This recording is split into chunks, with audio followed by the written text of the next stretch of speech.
Imagine a world where humanity took a 1,000-year leap forward, where the secrets of the cosmos, advanced mathematics, and steam power were unlocked, not in the Renaissance or the Industrial Revolution, but in the heart of the ancient world. This isn't science fiction.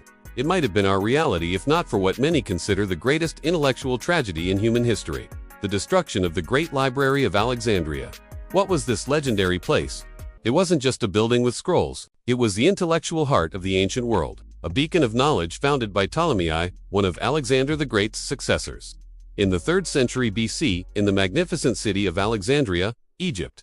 This wasn't merely a library. It was a research institution, a university, a place where the greatest minds of the age gathered to study, debate, and write.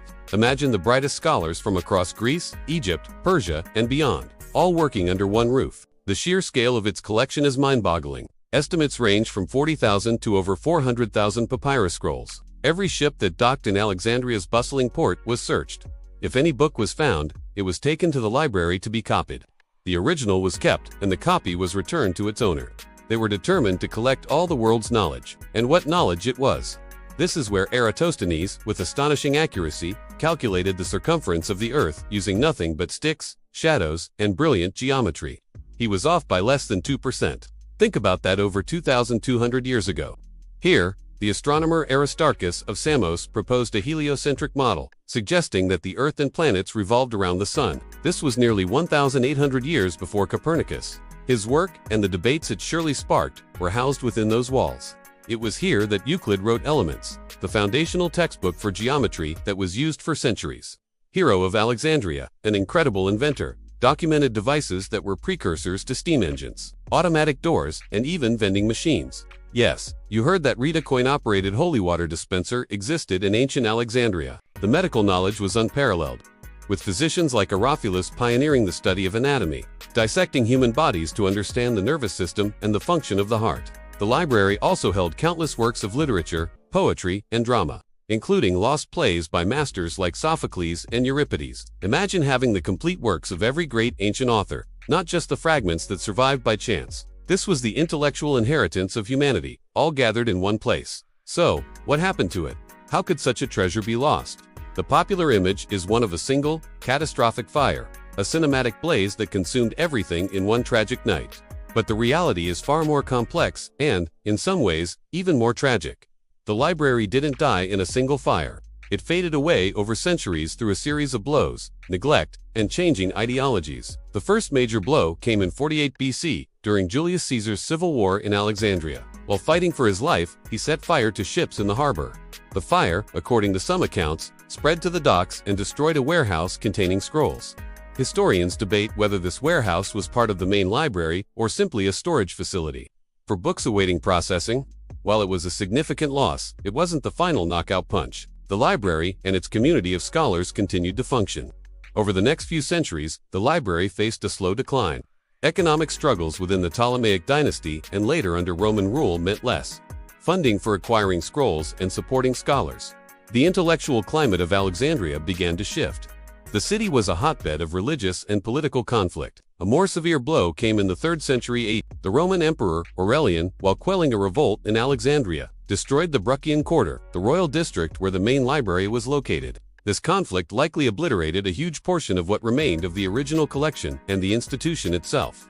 By the 4th century, the rise of militant Christianity brought a new kind of threat. The pursuit of classical, or pagan, knowledge was seen by some as heretical. In 391 AD, the Patriarch Theophilus of Alexandria, under the decree of the emperor, led a mob to destroy the Serapeum. This was a magnificent temple that also housed a daughter library, a secondary collection of scrolls. While the main library was likely already gone, the destruction of the Serapeum represented a symbolic and devastating final act of deliberate eradication of the old world's knowledge in favor of a new, more rigid orthodoxy. So, it wasn't one fire. It was a death by 1,000 cuts, budget cuts, warfare, accidents, and a rising tide of anti-intellectualism and religious intolerance.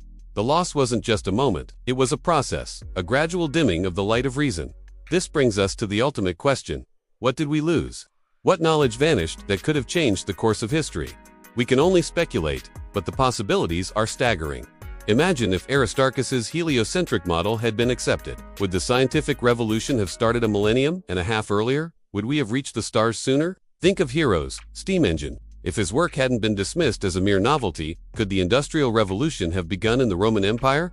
Roman engineering was already incredible. Add steam power, and the possibilities become endless. What about medicine? We know they practiced human dissection. What secrets of anatomy, surgery, and disease did they uncover that were then lost, forcing later generations to rediscover them painfully? Did they understand blood circulation? Did they have cures for diseases that plagued humanity for centuries to come? And what about history itself? We know of countless historical works that are cited by surviving authors but are now lost forever. Herodotus's History of Babylon, Manetto's Complete History of Egypt, these were written by native priests with access to temple records going back millennia. We only have fragments. The full versions, held in the library, could have given us a crystal-clear window into the ancient world, answering questions we still debate today. The Library of Alexandria isn't just a story about a building. It's a cautionary tale. It's a reminder of how fragile knowledge is, how easily it can be lost to war, neglect, and dogma. It represents a giant what-if, a phantom limb of human history. We feel the ache of what's missing, even if we don't know exactly what it was. The story of the library teaches us the vital importance of preserving and sharing knowledge, of protecting our libraries, universities, and archives. In our digital age, where information can be deleted with a click, this lesson is more relevant than ever. The light of Alexandria may have been extinguished, but its legacy serves as a powerful reminder to cherish and defend the pursuit of knowledge, for it is the most precious thing we have. Thank you so much for joining me on this journey back in time. If you found this fascinating, please hit that like button. Subscribe for more deep dives into history's greatest mysteries, and share your thoughts in the comments below. What do you think was the greatest treasure lost in the Library of Alexandria? I'd love to hear from you. See you next time.